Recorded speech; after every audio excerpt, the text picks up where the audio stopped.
Hello. So, Matt, you have a question around pricing and pricing experimentation, CRO thingy. This is something we talk about quite frequently on the roundtable, and it's the core concept of, can you test pricing? Mhm. Like, is it even possible, or is it even something worth doing because of like the technical complexities? 'Cause, think about it, like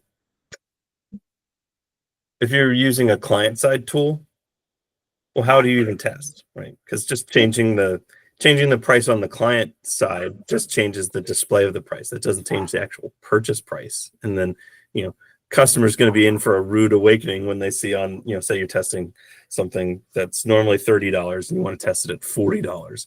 And they add it to the cart, and now the price is different on the cart, or the price looks the same all the way throughout the process, but then the actual charge is different, right? So there's all these sort of fiddly bits with testing. So your question pricing. is around A/B testing specifically.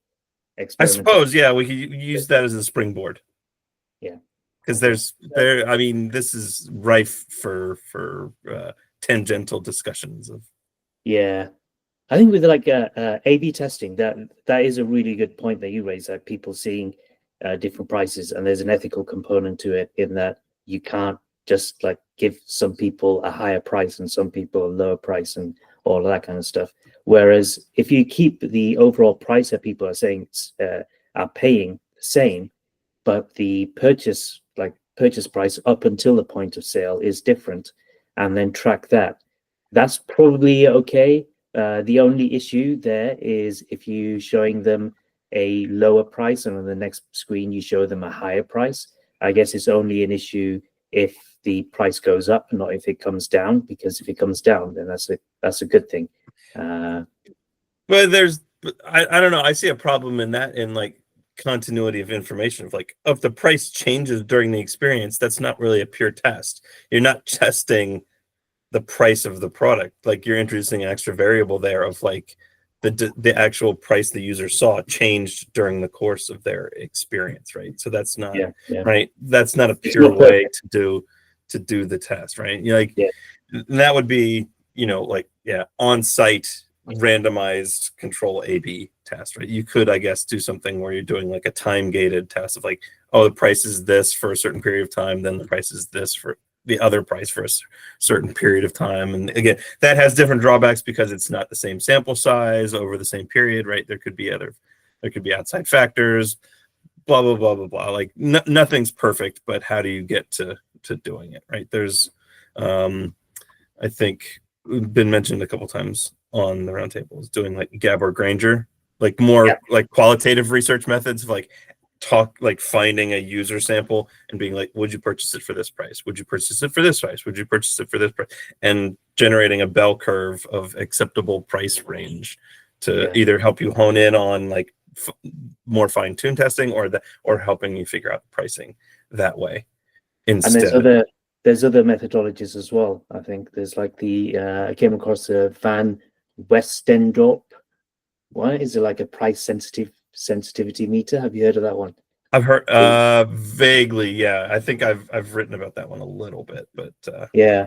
I mean, it's like you ask 4 questions and just to check price sensitivity. So it's more about like what are the sensitive areas in terms of pricing. I'll be honest, I've not used any of those survey type methods. I have done price testing before where we put out different prices. In terms of, it would be best to do it in like a time series, like you said, where you basically know that this week and this week are more or less the same. So therefore, we'll test one price this week and one price this week, and then just make some inferences. Find some roughly parity with time periods. Don't be like, oh, we tested this price during our like super busy holiday season, and then we retested this other price during our like summer slump. Well, those aren't equivalent period, like seasonal periods. So you're not going to get the same information, right? So it's cloudy with an A/B. Yeah, because I've done A/B testing on actual pricing on the site, and the way that I generally have executed it is by creating duplicates of products, and like there's A product, A version of the product, B version of the product, and those are the actual two different prices. That way, it's purchasable throughout the entire experience. And if you add the if you add the item to the cart, everything renders correctly.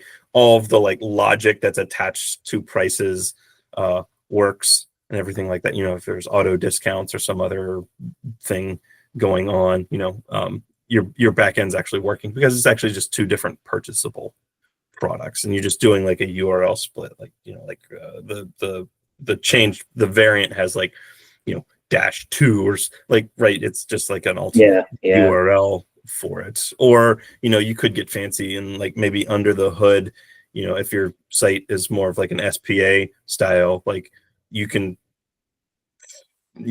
feed the server some bit of information to get it to render differently, or something along those lines, right? And those are just technical considerations you mentioned earlier, like ethical considerations around price testing.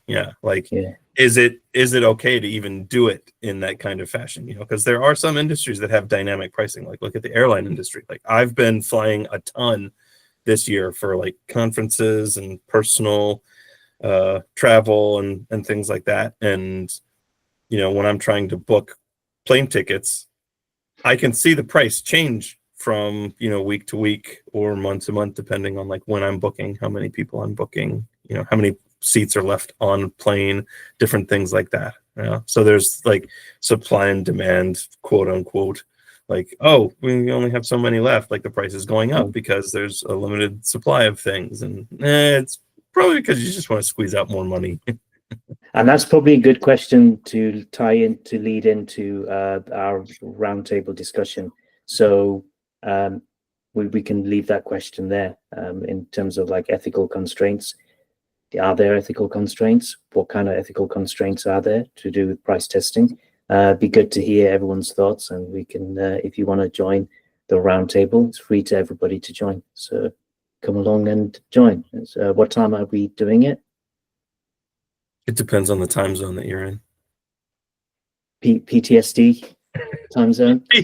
PTSD time zone. You're in PTSD time zone. No, I'm in Eastern US. Or no. Okay.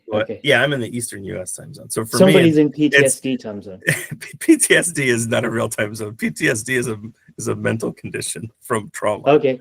Well, if you're in PTSD time zone, I especially want you to join at 4 p.m. PTSD.